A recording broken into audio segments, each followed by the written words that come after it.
Hello बच्चों, कैसे आप सब लोग। मेरा नाम है सी एस संदीप अरोड़ा और आज मैं आपके साथ डिस्कस करने जा रहा हूँ CS एग्जीक्यूटिव का पेपर नंबर 4 न्यू सिलेबस का, जिसका नाम क्या है, CAFM, corporate accounting and financial management. अब इस पेपर में हम क्या डिस्कशन करने वाले हैं, यहाँ पर हमारा 100 मार्क्स का जो सब्जेक्ट है ये दो पार्ट्स में डिवाइडेड है, जैसे कि आपको पता ही है। पहला कॉर्पोरेट अकाउंटिंग 60 मार्क्स का, दूसरा FM फाइनेंशियल मैनेजमेंट 40 मार्क्स का।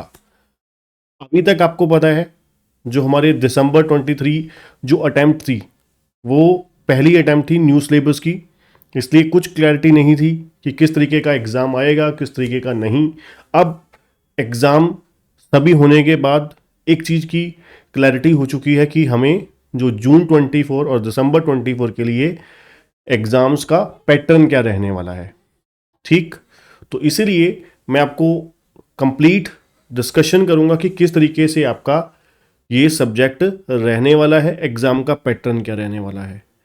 ठीक है, और कितना पोर्शन आपको प्रैक्टिकल आने वाला है, कितना आपको पोर्शन थ्योरेटिकल आने वाला है। ठीक, और जो बच्चे हमारे चैनल में नए हैं, चैनल को सब्सक्राइब करना और बेल आइकन दबाना मत भूलिएगा। और अगर CS एग्जीक्यूटिव की क्लासेस बाय करना चाहते हैं, बहुत ही अफोर्डेबल प्राइसेस पे हाई क्वालिटी वीडियोस अवेलेबल हैं, अनलिमिटेड व्यूज़ के साथ, लेटेस्ट रिकॉर्डिंग के साथ, 6 और 12 मंथ्स की वैलिडिटी के साथ ऑफर्स चल रहे हैं, जिसका लिंक जो आपको डिस्क्रिप्शन में मिल जाएगा। बहुत ही डिस्काउंटेड प्राइस पे high quality video lectures with weekly doubt session के साथ जूम पर आपको अवेलेबल होंगे। ठीक है जी, अगर अभी आप क्लासेस बाय करना चाहते हैं तो डिस्काउंट कूपन भी आपको अवेलेबल होगा। ठीक है, वो अप्लाई करेंगे तो 500 रुपीज़ का एक्स्ट्रा डिस्काउंट आपको मिलेगा सभी सब्जेक्ट और सभी प्रोडक्ट पर। ठीक है, तो चलिए बात करते हैं सबसे पहले अगर हम कि हमारा जो पेपर रहने वाला है ये पेपर नंबर 4 100 मार्क्स का, इसमें 60 मार्क्स का कॉर्पोरेट अकाउंटिंग का है। ठीक है, अब ये कॉर्पोरेट अकाउंटिंग में किस तरीके से पेपर दिसंबर 23 में आया और कितना पेपर थ्योरी आया, कितना पेपर प्रैक्टिकल आया। जैसे कि आपको पता है कॉर्पोरेट अकाउंटिंग का पूरा पोर्शन इंस्टीट्यूट ने तय किया था 60 मार्क्स का, और 60 मार्क्स में किसी तरीके का कोई MCQ नहीं आना था। ठीक है, कोई ट्रू फॉल्स वगैरह नहीं आना था। अब थ्योरी कितनी होगी, प्रैक्टिकल कितनी होगी, ये तय नहीं था, बट इस एग्ज़ाम से हमारा पैटर्न क्लियर हो जाएगा कि हमारे को एग्ज़ाम में कितने नंबर का प्रैक्टिकल करना जरूरी होगा। ठीक, और कितने नंबर की थ्योरी।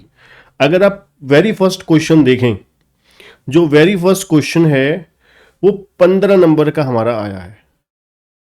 ठीक है, उस 15 नंबर के क्वेश्चन में हमारे पास शेयर कैपिटल 11 नंबर का और शेयर कैपिटल की ही थ्योरी 4 नंबर की आई हुई है। 15 नंबर का क्वेश्चन आया हुआ है। ठीक है, शेयर कैपिटल का प्रैक्टिकल अलग और थ्योरी अलग। उसके बाद दूसरा क्वेश्चन जो आया हुआ है हमारे पास, उसमें सेकंड क्वेश्चन में हमारे पास ABC 3 पार्ट आए हुए हैं, तीनों प्रैक्टिकल हैं। 5 नंबर का रेशियो एनालिसिस का, 5 नंबर का डिवेंचर का, 5 नंबर का फोरकास्टिंग ऑफ फाइनेंशियल स्टेटमेंट का, 15 नंबर का ये क्वेश्चन आया हुआ है हमारे पास। ठीक, उसके बाद तीसरा क्वेश्चन हमारे पास आया हुआ है 3ABC, ये तीनों practical. Under writing of shares and debenture 5 number का आया हुआ है, 5 नंबर का रिडम्पशन ऑफ प्रेफरेंस शेयर आया हुआ है, 5 नंबर का बोनस शेयर और एक पॉइंट बीच में डिवेंचर का भी था, वो मिक्स करके आया हुआ है। तो 15 नंबर का इस तरीके से तीसरा क्वेश्चन आपको आया हुआ है। मतलब पहले 15 में से सिर्फ 4 नंबर की थ्योरी, अगले 15 में 0 नंबर की, अगले 15 में 0 नंबर की। तो कुल मिला के 45 में से 41 मार्क्स का प्रैक्टिकल हो गया और सिर्फ ले दे के 4 नंबर की एक थ्योरी आई। ठीक है, आगे चलते हैं जी। चौथा क्वेश्चन, चौथे में आपको चॉइस दे दी गई। चौथे में आपको ऑप्शन दी गई, या तो फिर 4 क्वेश्चन नंबर कर लीजिए। 4 के 3 पार्ट थे, A, B एंड C। एक उसका अल्टरनेटिव आ गया। ठीक है, अब 4A में क्या था, पहले 10 नंबर का कंसोलिडेशन आया हुआ था, 5 नंबर के 2, और एक कैश फ्लो स्टेटमेंट आया हुआ है 5 नंबर का। ठीक, 5 नंबर का कैश फ्लो स्टेटमेंट।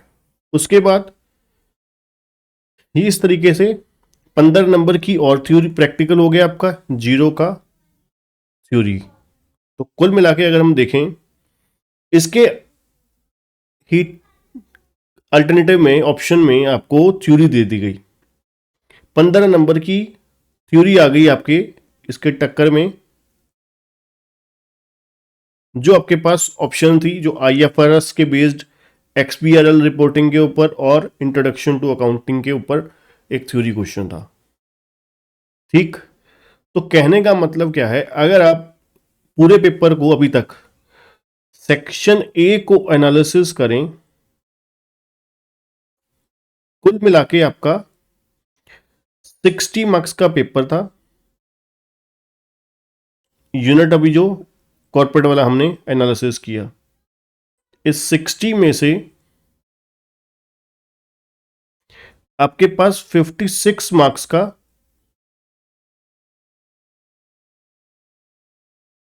प्रैक्टिकल आया, सिर्फ और सिर्फ 4 नंबर की थ्योरी आई, कंपल्सरी वाली देखा जाए, है ना। वैसे तो अगर आप 4 या 19 बोल सकते हैं, है ना, 15 + 4 19 मार्क्स की।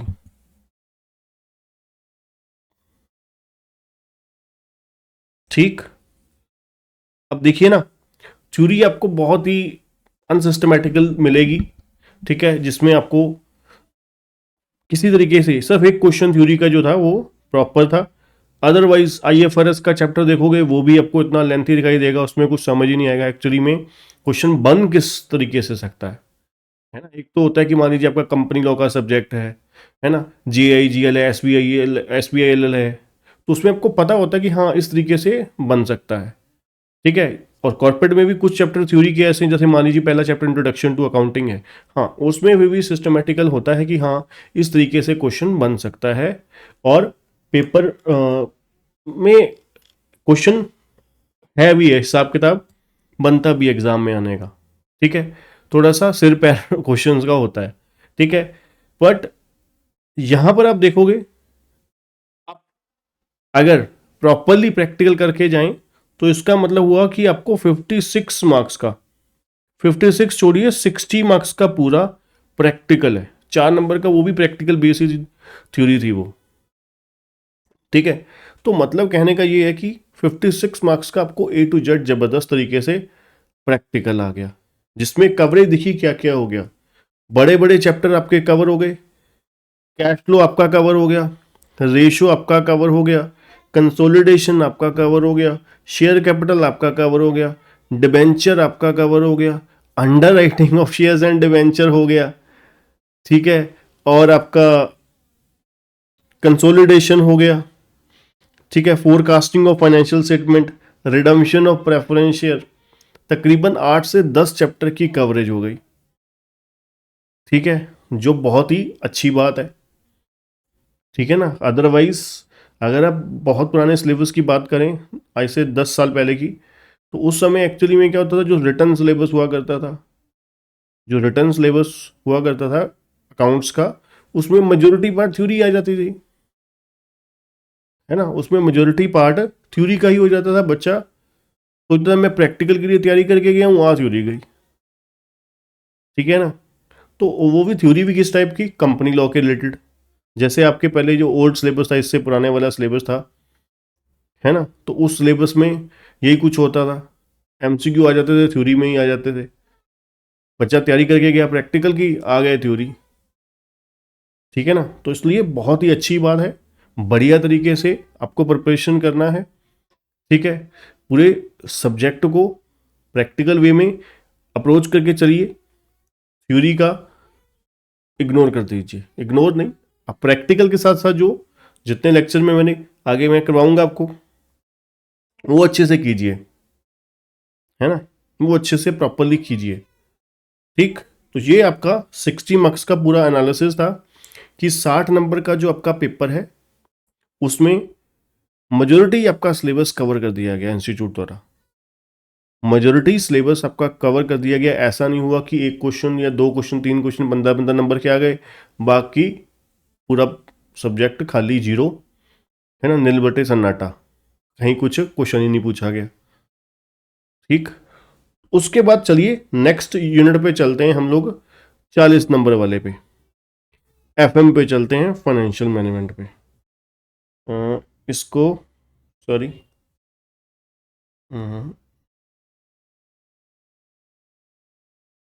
तो मैं सही कर देता हूँ, चलिए ठीक है जी। 40 मार्क्स का फाइनेंशियल मैनेजमेंट आपका। फाइनेंशियल मैनेजमेंट में आपको पता है हमारे कुल मिला के चैप्टर कौन कौन से हैं। इंट्रोडक्शन टू एफएम, आपका cost of capital, capital structure, leverage, ठीक है। उसके बाद आपका वर्किंग कैपिटल फाइनेंस हो गया, डिविडेंड पॉलिसी हो गई, कैपिटल बजटिंग हो गया, ठीक है। ये सारे आपके चैप्टर हो गए। उसके बाद थ्योरी में सोर्स ऑफ फाइनेंस वगैरह हो गया, ठीक है। तो कुल मिला के यहाँ पर इंस्टीट्यूट की हमेशा ही एक फेवरेट, जैसे मैं आपको पहले ही बोलता आ रहा हूँ कि अगर आपने एक मेरा वीडियो देखा होगा जिसमें मैंने 7 इंपॉर्टेंट चैप्टर्स के बारे में बताया है, उसमें मैंने आपको क्लियरली बोला हुआ है जो 7 चैप्टर्स हैं उस पर आपको बहुत ज़बरदस्त तरीके से फोकस रखना है, ठीक है। वो 7 इंपॉर्टेंट चैप्टर कौन से हैं? आपका मार्जिनल कॉस्टिंग सबसे important, cash flow, ratio, consolidation, ये 4 तो ऑल टाइम फेवरेट हैं। कौन कौन से? Cash flow, ratio, marginal costing, cash flow, ratio, marginal costing और कंसोलिडेशन। 4 और 5वां जो बहुत ही एफएम का ऑल टाइम फेवरेट रहा है इंस्टीट्यूट का, चाहे वो सीएस प्रोफेशनल में क्यों नहीं हुआ करता था, working capital. Working capital actually में इंस्टीट्यूट का कैपिटल बजटिंग, या आप कह सकते हो कि 20-20 नंबर का क्वेश्चन आया करता था उस टाइम पे सीएस प्रोफेशनल में, जब ये हुआ करता था तो 20 नंबर का क्वेश्चन भी आ जाया करता था। तो इस बार हमारे पास भी 20 नंबर का क्वेश्चन, एक इकलौता क्वेश्चन वर्किंग कैपिटल में से आया हुआ है, ठीक है। इकलौता क्वेश्चन 20 नंबर का आया हुआ है। और अगला जो 20 नंबर का है उसमें 5 नंबर की मार्जिनल कॉस्टिंग, और इसके अलावा सॉरी जो 2 चैप्टर बच गए उसमें से एक शेयर कैपिटल और दूसरा डिबेंचर, ठीक है। ये 7 चैप्टर ऑल टाइम फेवरेट रहे हैं इंस्टीट्यूट के। तो इन पे आप बहुत अच्छे तरीके से पकड़ बनाइए, ये नहीं कि बाकियों को नहीं करना, पूरी पकड़ बनाइए इन 7 चैप्टर्स को। ये 7 चैप्टर में ही आपका मेजोरिटी पेपर कवर हो जाएगा रहेगा। मार्जिनल कॉस्टिंग में 5 नंबर का आया, कैपिटल बजटिंग में भी 5 नंबर का, कॉस्ट ऑफ कैपिटल भी 5 नंबर का, और 5 नंबर का डिविडेंड पॉलिसी, ठीक है। 5 नंबर का डिविडेंड पॉलिसी। इसके बाद आपके 4 क्वेश्चन यहाँ पर, सॉरी 15 नहीं 20 मार्क्स के थ्योरी के क्वेश्चन आ गए, जो चॉइस में आ गया, ऑप्शनल आ गई, ठीक है। तो 20 नंबर की आपकी थ्योरी आ गई। तो मतलब कहने का क्या हुआ, अब आप कह लीजिए चाहे जिस बच्चे ने प्रैक्टिकल करना था उसके लिए 0 नंबर की थ्योरी आई। एफएम में, पूरे पेपर में एक तरफ आप कह सकते हैं जिसके जो प्रैक्टिकल की सोच से जाना चाहता है उसको पूरा कंप्लीट 40 मार्क्स का प्रैक्टिकल होगा उसके लिए, और जो थ्योरी को स्ट्रॉन्ग करके लेके जाना चाहता है, ठीक है, उसके लिए 20 मार्क्स का प्रैक्टिकल है और 20 मार्क्स की ही उसके लिए थ्योरी भी है, ठीक है जी। थ्योरी भी उसके लिए 20 नंबर की है। तो ये बच्चे के ऊपर है, आपके ऊपर है। तो कुल मिला के देखा जाए आपके लिए ऑप्शन में 20 नंबर की एक थ्योरी आ गई, 4 नंबर की एक आ गई, प्लस 15 की एक आ गई, अप्रोक्सीमेट 40 नंबर की थ्योरी आ गई आपके पास,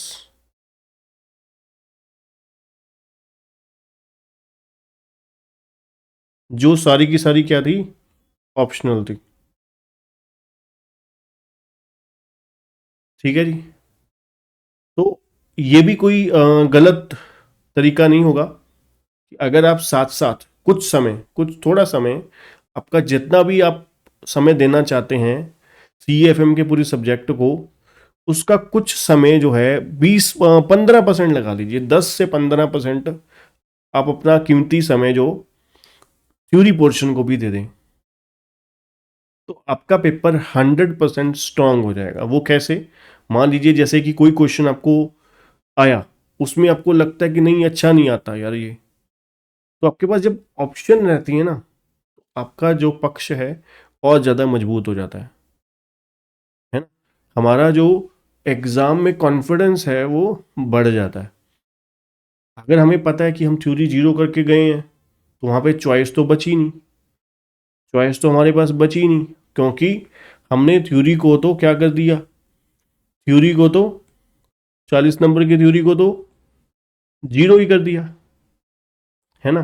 40 नंबर की थ्योरी को, 40 मार्क्स की थ्योरी को जीरो कर दिया। अब जीरो करने का मतलब ही क्या है? जीरो करने का मतलब सीधा सीधा ये है कि आपके पास अब किसी तरीके की कोई चॉइस नहीं है कि आप किसी भी प्रैक्टिकल को अवॉइड कर सकते हो। हाँ, अगर प्रैक्टिकल आपने अच्छे तरीके से कर रखे हैं, फिर नौबत नहीं आती होती, क्योंकि CS में इतना ज़्यादा हमारे प्रैक्टिकल को बहुत ज़्यादा स्ट्रांग नहीं पूछा जाता कभी भी। तकरीबन 10 से 12 साल हो गए हैं मेरे को पढ़ाते हुए CS कोर्स को, CS executive as well as professional में भी जब ये सब्जेक्ट हुआ करता था, तो कभी भी प्रोफेशनल में भी ऐसा चैप्टर, ऐसा क्वेश्चन नहीं आया जो बहुत टेक्निकल आ गया। ठीक है, नॉर्मल क्वेश्चन आते हैं एग्जीक्यूटिव लेवल तक तो खास करके, इसलिए कोई घबराने वाली बात नहीं है। ठीक है, बट फिर भी खैर जब हम बैकअप लेकर जाते हैं, जब हम बैकअप लेकर जाते हैं तो हमें कोई टेंशन नहीं होती, है ना। इसलिए अगर स्ट्रांग बैकअप आप लेकर जाते हैं, आप दे तो रही हो टाइम। अगर आप, हाँ, लास्ट टाइम पे पढ़ रहे हो, ठीक है जी। जो बच्चे जैसे कई बार क्या होता है, बच्चे बहुत सारे 1 महीना पहले, 2 महीने पहले इंपॉर्टेंट क्वेश्चन बता दो सर, इंपॉर्टेंट क्वेश्चन बता दो, है ना।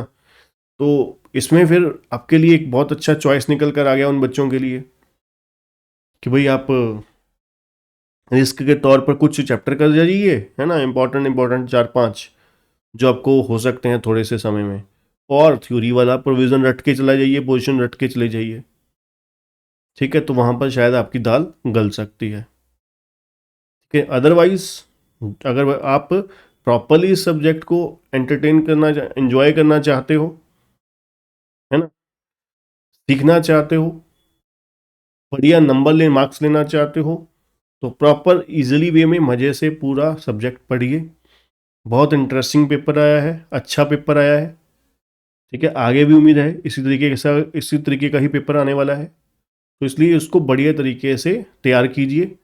ठीक है, जैसे जैसे मैं आपको करवाता जाता हूँ वैसे वैसे इसको फॉलो करते जाइए। नंबर ऑफ क्वेश्चंस बहुत अच्छे कवर्ड हैं नोट्स में मेरे। ठीक है, तो पूरे सब्जेक्ट को अच्छे तरीके से स्कोर, क्योंकि आप देखिए कोई भी सब्जेक्ट होता है ना, जब अगर आपका एक सब्जेक्ट में 70-80 मार्क्स आ गए, सपोज कीजिए इस सब्जेक्ट में आपके 70 मार्क्स आ जाएं, 20 मार्क्स आपके एक्स्ट्रा हो गए, बाकी जो 3 सब्जेक्ट बचे वो 20 मार्क्स उसको एलोकेट कर दीजिए एक्स्ट्रा वाले को। ठीक है, 20 मार्क्स को एलोकेट कर दीजिए, तो कितने की एवरेज हो गई आपको? अब 2 पेपर में 43 एक में 44 चाहिए, मुझे लग गई ना, तो टेंशन ही आधी हो गई। ठीक है, बस पास ही होना है उन सब्जेक्ट्स में। तो ऐसे ही होता है, अगर हम 1 से 2 सब्जेक्ट में अगर अच्छी पकड़ बना लें, जिसमें मार्क्स, अब मार्क्स के पॉइंट ऑफ व्यू मत सोचा करो पहले ही। ठीक है, अगर पेपर सब्जेक्ट आपका अच्छा प्रिपेयर्ड है, अच्छी प्लानिंग है, अच्छी इम्प्लीमेंटेशन है, स्ट्रेटेजी सही है, सही समय पर स्टार्ट कर लिया है, तो 100% डेफिनेटली आपके मार्क्स आ ही जाएंगे, अच्छे आ ही जाएंगे। अगर हम सिर्फ मार्क्स के पॉइंट ऑफ व्यू सोचने बैठ जाते हैं पहले ही, शुरू पहले दिन से ही, इम्पोर्टेंट ये इम्पोर्टेंट वो, फिर वो मज़ा नहीं आता होता, वो तुक्का ही लगता होता है। अगर आप चाहते हो डेफिनेटली 100% आपका सब्जेक्ट बढ़िया तरीके से तैयार हो जाए, मार्क्स भी अच्छे आ जाएं, तो नॉर्मली सारे स्टेप बाय स्टेप। हाँ, ये सोचिए कि इनको बहुत अच्छे से करना है, बहुत ज़्यादा पकड़, जैसे मैंने आपको 7 चैप्टर जो बताए उसमें बहुत अच्छी पकड़ बनानी है, बाकियों को भी करना है। ठीक है, अगर कोई आपको नहीं भी समझ आ रहा तो सेलेक्टिव बेसिस पर चल दो उस चैप्टर को, सेलेक्टिव बेसिस पर आ जाओ, बट छोड़ना नहीं है। ठीक है बच्चों, तो आज के लिए इतना ही। Thank you, good bye.